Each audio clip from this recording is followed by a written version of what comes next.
Alright. Okay, so ngayon, I'm just recording kung ano yung nangyayari. So, yung kanina, hindi ko na masyadong pinakita. Basta here and time for learning, madali lang naman gamitin yan. Nag-update na kami ng account and billing. So, there are sensitive information. So, hindi ko na talaga pinakita. Like, of course, the credit card. Pero ito, lesson planning, yan, okay naman. So, yan. So, since isa lang yung estudyante ko, ayan. So, I chose homeschool. Can I can expand naman on this. Homeschool year or SY, yan, or CY, class year, 2023-2024. So, ang start date namin, I chose August 7 until, according to our teacher, our advisor, until ano lang kami, June 7. Alright. Special characters, ayan. Ito na lang kasi. Ayan. So, yan talaga yung ano namin, yung tawag dito, yung end date. Pero syempre, dahil gusto ko mas maaga kaming matapos, pwede naman akong para make sure lang na mag 1 week in advance. Lagi ko yung ginagawa. No? Dali. Meron kasi screen recorder, mamaya ko na siya gagamitin. Kasi pwede ko pala sa Zoom. May camera pa, di ba? So, anyway. So, ayan. So, in advance ko siya ng 1 week. Pero this can be changed anytime. Save and proceed. So, ang aming subjects for grade 3 is almost the same as grade 2. No? So, tinatanggal dito yung social studies because ang social studies is in e-book, which is, of course, dapat pinag-aaralan ng Filipino or Pilipinas sa social studies. But you can edit it and if you want to add. Pero again, hindi siya kasama dun sa requirement. Hindi nga rin siya nire-recommend. So, yan. Ito lang yung mga subjects na kailangan namin i-choose. Ano itong choose my material? Bago to sa akin. Ay, hindi. All materials na tayo. Okay, so all material cancel. All materials tayo. Kasi hindi wala naman kaming choose my material. Tapos, etong maganda sa amin, we can repeat the exams as many as we can. Yun nga lang, syempre, kakainin ng pagre-repeat, no? Kunwari, bumagsak. Pagre-repeat, kasi ang passing is 80% according to our teacher. Nalala ko yung session ko with Miss Chesa. So, 80 ang passing. However, syempre, kapag paulit-ulit naman na nagtitake ng exam yung student, kakainin naman yung oras natin. Right? So, hindi rin healthy na paulit-ulit.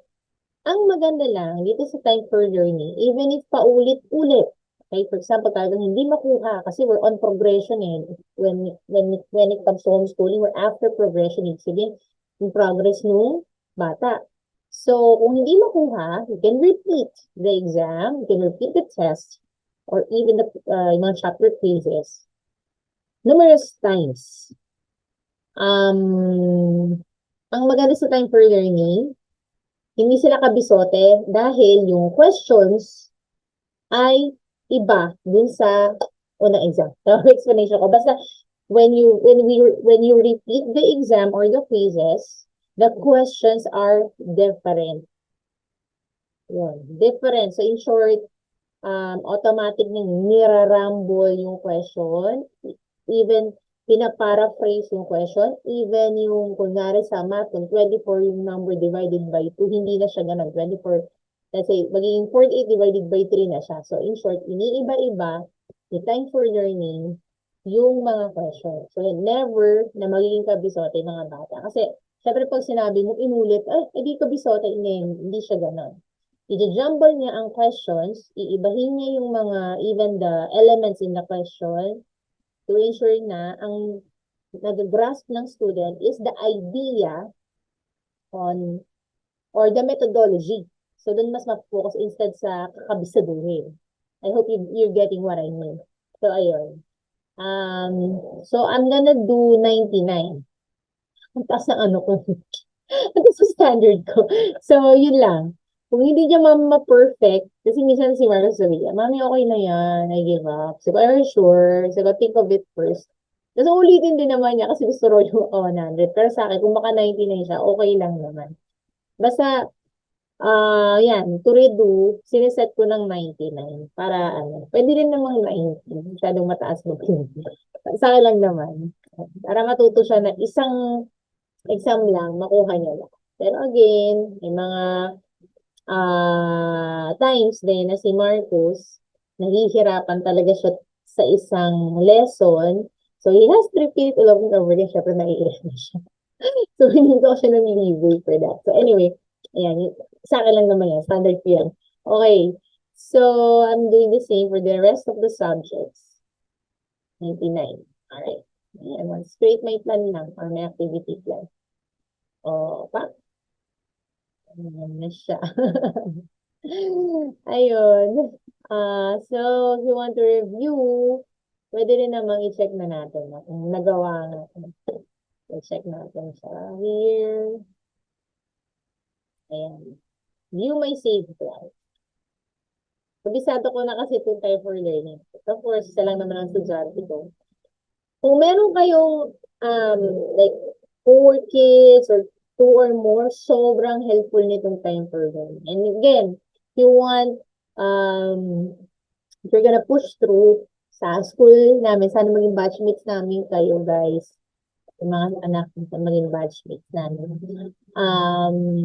Meron akong discount code. Nandito na lang, ilalagay ko na lang dito sa description box. Should you wish to enroll with Harvest, and even if not with Harvest, should you wish to get time for learning or enroll, so sobrang okay to. Ayan. There's my discount code there. My common code yan. So, para makatulong sa ekonomiya. Okay. So, ayan, nandiyan na siya. 2023 to 2024. Sorry, ang bilis ko nang magsalita kasi it's already 11:25. Okay. The next is to check. Ayan. So, ayan, nakikita niyo ba? Nakaano siya eh. Nakaganyan na siya. So, in short, these lessons, this is the subject, right? Math. So, for chapter 1, these are all the lessons for that week. So, in short, from August 6, 7, 8, 9, 10, 11. Okay, 7, 8, 9, 10, 11. Ginawa kong 4 days lang yan. I want our Friday off talaga. Gusto ko Friday pagpapahinga ako. Saka yun, minsan pinapasukan madalas na may mga patawag, of course, trabaho. Walang nating umarara, work. Aside sa YouTube, no? So, anyway, I want 4 days lang. But, pag talagang hindi kaya ng 4 days, we have to extend, Friday. So, ayan, naka-ano na siya, set na siya for 4 days. So, 1, 2, tatlo lang pala per week. So, napaka handy or napaka-manageable, if I would say. So, choose the day pa. Pwede namang mag-choose the day or hindi na din, diba? So, since Monday tomorrow, yeah, I'll choose ko na lang si, ayan, dapat matapos niya to, ayan, Monday. Etong status, hindi na siya kailangan i-tick kasi automatic pag na-complete naman ng estudyante, naka-blue check yan. Unless na lang na offline yung activity. So, ayun. For Monday, ito Tuesday, ito Wednesday. O, pa. Okay. Tuesday. Ibig sabihin, nagbigay siya ng Tuesday. Tapos Wednesday, diba? Yung Wednesday lang. O. Kung talaga hindi niya matapos, sige, hanggang ano na yan, hanggang Thursday. So, ganun lang. And then, you can do the same sa ibang subjects. So, since heavy ata ang aming month, ang Tuesday, Ganyan ginagawa ko minsan. Pag sobrang heavy. So, I'll make this a Monday. Monday. Tapos, gagawin ko na tong Wednesday. Ayan, pwede ako mag-Thursday ng ibang subject. Ayan, hindi ako nag-Wednesday. Nilista ako dito, sinusulat ko. Yung P4L, science pala ako ng Monday. Yan. Pwede namang pag-interview. So, again, in homeschooling, flexible siya, it's up to you, pwede mong ibahin. Kunwari, math ka sa isip, ay gusto ko mag-science, mami muna, okay lang ba? So yun, pwede namang mag-science. So, depende sa kanya. So, kahit itong part na to, hindi na i-fill out. Kasi nga, minsan si Marcos, kasi nga, nag-jump siya from one subject to another. Diba? So, okay, that's it. I'll just continue with this.